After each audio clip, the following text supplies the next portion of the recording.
कस्ट नंबर 10। दोस्तों, शुरू करने से पहले चैनल को लाजमी सब्सक्राइब कर लें। फुफ्फा मुश्ताक को तो मैं पहचानता था, उनका चेहरा भी याद था, लेकिन मसरूफ जिंदगी में कराची में रहते वक्त हमारी कभी उनसे बात ना होती। बस अम्मी से ही सलाम दुआ हो जाती। न जाने क्या वजूहात थीं, जो कि मुझे बाद में पता चलनी थी। मैं दिली दिल में बहुत एक्साइटेड भी था। फिर मैंने पूछा, अम्मी, सादिकाबाद शहर है या गांव? अम्मी, सादिकाबाद अच्छा खासा शहर है, लेकिन तुम्हारी फुफ्फू जो हैं वो देहात में रहती हैं, चक 119 में। ट्रेन बर्क रफ्तार के साथ अपनी मंजिल की जानिब रवा दवा थी। इतने में अम्मी के मोबाइल फोन की घंटी बजी और उन्होंने फोन उठाया। अम्मी ने फोन उठाया तो मुश्ताक फुफ्फा का फोन था। अम्मी, भाई, बस पहुंचने ही वाले हैं, हो सकता है 1-1.5 घंटा और लग जाए, गाड़ी लेट हो गई है।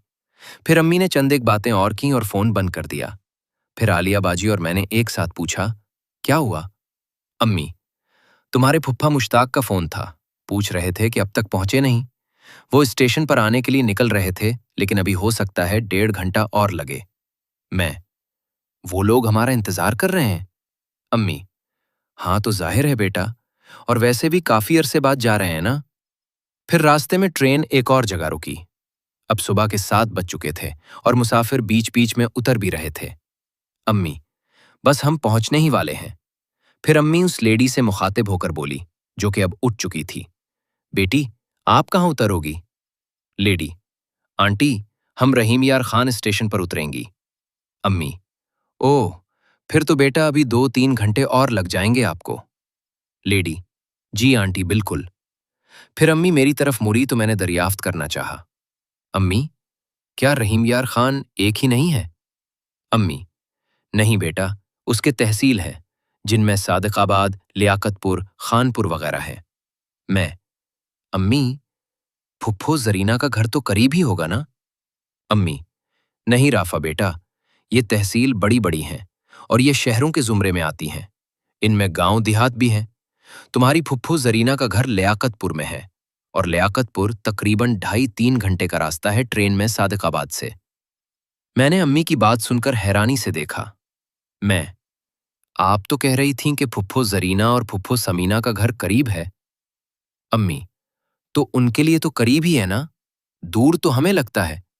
और तुम तो राफा इतने सवालात कर रहे हो, बचपन में गए तो थे कितनी बार, अब तुम्हें सब कुछ भूल गया क्या? उस वक्त इतने भी छोटे नहीं थे तुम। मैं अम्मी की बात पर सर हिलाते हुए बोला, अम्मी, कुछ कुछ तो याद है मुझे फुफ्फो समीना और फुफ्फो जरीना का घर। फिर मैं थोड़ी देर चुप होकर अम्मी से बोला, हम फुफ्फो जरीना के घर भी जाएंगे ना? अम्मी ने मेरी बात पर सर हिलाते हुए हाँ में जवाब दिया। फिर मैं दोबारा से बाहर के मनाजिर को देखने में मगन हो गया। मुझे अम्मी से इतना जानने का इश्तियाक इसलिए भी था कि मैं काफी साल बाद अपनी फुफ्फुओं से मिलूंगा, और दूसरी वजह और संगीन थी।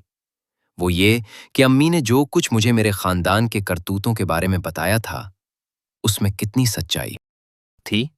मेरे दिमाग में जब ये चीज दोबारा गूंजी तो मुझे गुजरे दिनों के वाकयात आंखों के सामने गर्दिश करने लगे। वो फहद और अम्मी का जिस्मानी खेल, वो अब्बू और आलिया का जिस्मानी ताल्लुक, और जो कुछ अम्मी और मेरे दरमियान हुआ। ये सोचकर भी मुझे सख्त शर्मिंदगी सी होने लगी दोबारा से, और मेरा मूड ऑफ होने लगा। लेकिन मैं ख्यालात को झटकने में देर भी नहीं लगाता था। लेकिन कभी कभी ये बातें मुझे फिर से तंग करने लगती, तो मैं जहन को ये सोचकर तसल्ली देता कि दफा करो, जो हो गया सो हो गया, क्यों सोच सोच कर खुद को अजियत देनी। अम्मी और वो लेडी फिर से आपस में कुछ बातें कर रही थीं। जब से उस हसीना लेडी को मैंने देखा था, जिसका नाम ऐमन था, मेरे मन में कुछ कुछ होने लगा था। मुझे उस कातिल हसीना के तीखे नीन नक्श बहुत भा रहे थे, और पिछले दिन जब ये ट्रेन में सवार हुई तो बातों के दरमियान उसने मुझे कई बार गौर से भी देखा, बगैर किसी रिस्पॉन्स के। लग रहा था ये तजुर्बाकार लेडी है। सल्लम और स्मार्ट होने की वजह से ये काफी खूबसूरत भी थी। फिर एक बार और अम्मी का मोबाइल बजा तो अम्मी ने कहा कि बस भाई, पहुंचने ही वाले हैं। फिर अम्मी ने फोन रखकर कहा, तुम्हारे फुफ्फा निकल गए हैं, हमें स्टेशन पर मिलेंगे। फिर मैं सेट के नीचे रखे सामान को समेटने लगा और सूटकेस, शॉपर वगैरह एक साथ करके बाहर को निकालने लगा। तकरीबन 25 मिनट और लगे, और फिर मैंने खिड़की से झांक कर देखा तो दूर से सादकाबाद स्टेशन लिखा हुआ नजर आया। फिर हम उठने लगे। अम्मी और आलिया बाजी इस लेडी से मिले।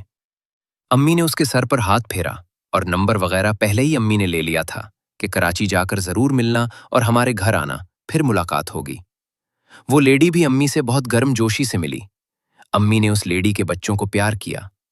फिर ट्रेन सायरन बजाती आहिस्ता आहिस्ता प्लेटफॉर्म पर उतरने लगी। फिर हम जाने ही लगे कि आगे से हमें दो बंदे नजर आए, एक गालिबन 55 साला आदमी और उसके साथ एक लड़का जो गालिबन कोई 30-32 साल का मालूम हो रहा था, शलवार कमीज में मलबूस सामने से आते हुए। गालिबन ये फुप्पा मुश्ताक थे। अम्मी और आलिया बाजी आगे आगे थीं, जबकि मैं सीटों से बाहर निकलते निकलते एक नज़र घुमाकर पीछे देखा तो इस लेडी ने भी मुझे एक नज़र देखा। फिर मैं आगे बढ़ गया जहां अम्मी फुप्पा मुश्ताक और उस लड़के से मिल रही थीं। फुप्पा मुश्ताक ने अम्मी के सर पर हाथ फेरा और आलिया बाजी को सर पर प्यार दिया और अम्मी ने उस लड़के के सर पर हाथ फेरा। मैं पीछे से आ ही रहा था। जब करीब पहुंचा तो फुप्पा मुश्ताक ने मुझे पहचानते हुए बड़ी गर्मजोशी से बाहें फैलाकर मुझे गले लगाना चाहा। मैं आगे बढ़कर उनके गले लग गया। फुप्पा मुश्ताक, राफा पुत्र मंडा वड्डा हो गया है बाजी।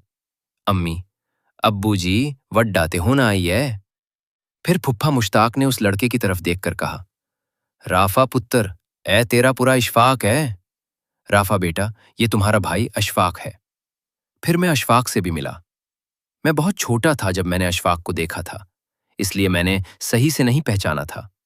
गालिबन अशफाक फुप्पो समीना का सबसे बड़ा बेटा था। फिर अशफाक ने 2 सूटकेस खुद उठाए, फुप्पा भी उठाने लगे थे, लेकिन मैंने मना कर दिया। और बस फुप्पा ने शॉपर वगैरह पकड़ लिए और हम सामान उतारकर ट्रेन से नीचे उतर गए।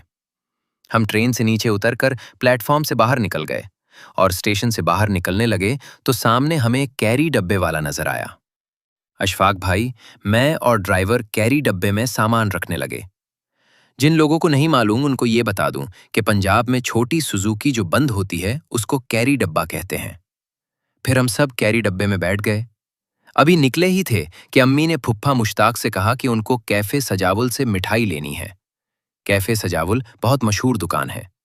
फिर गाड़ी रोककर अम्मी और फुप्पा मुश्ताक दुकान में चले गए और थोड़ी देर बाद वापस आ गए। फिर हम बैठकर समीना फुप्पो के घर रवाना हो गए। मेरी एक्साइटमेंट थोड़ी बढ़ती जा रही थी कि गांव कैसा होगा, खेत भी होंगे कि नहीं, वहां की आबो हवा कैसी होगी। तकरीबन आधा घंटा के अंदर गाड़ी एक कच्चे के इलाके से होती हुई हमें देहात के उस पार ले जाने लगी। खेत खुलियान, वसी मैदान, टूटी फूटी सड़कों पर जाती भैंसें, उनके बराबर में एक नाला भी था। थोड़ी ही देर में गाड़ी रुकी और फुप्पा मुश्ताक बोले, चलो जी, कार आ गया है। फिर हम सामान उतरवाने लगे और कैरी डब्बे से नीचे उतर गए। आस पास मैंने नजर दौड़ाई और सामने देखा तो एक बड़े से लकड़ी के गेट पर कुछ औरतें खड़ी नजर आईं। गालिबन उनमें से ही कोई एक समीना फुप्पो भी होगी। अम्मी और बाजी आलिया तो पहले ही गेट की तरफ बढ़ गई थी, जबकि मैं, अशफाक भाई और फुप्पा मुश्ताक पीछे पीछे आ रहे थे।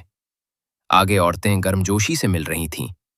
घर के गेट पर हमारे इस्तकबाल के लिए खड़ी गालिबन 4 औरतें थीं और कुछ बच्चे भी थे, छोटे छोटे। मुझे किसी की पहचान तो नहीं हो रही थी, लेकिन फुप्पो समीना को तो मैंने पहचान लिया था जब वो अम्मी और आलिया बाजी से मिल रही थीं। मैं चुपचाप गुमसम बना पीछे खड़ा सबको अनजान बनकर अजनबी नजरों से देख रहा था कि आवाज आई, ए राफा पुत्तर है गाना बाजी। अम्मी, आहो। गालिबन ये फुप्पो समीना की आवाज थी। मैंने समीना फुप्पो की आवाज सुनकर उनकी तरफ देखा तो बड़ी खुशी और लिभाने वाले अंदाज में बोली, ओए राफा, इधर क्या खड़े हो लड़के, अपनी फुप्पो से नहीं मिलना? फिर मैं मुस्कुराते हुए आगे बढ़ा। अम्मी और आलिया बाजी साइड में हुई।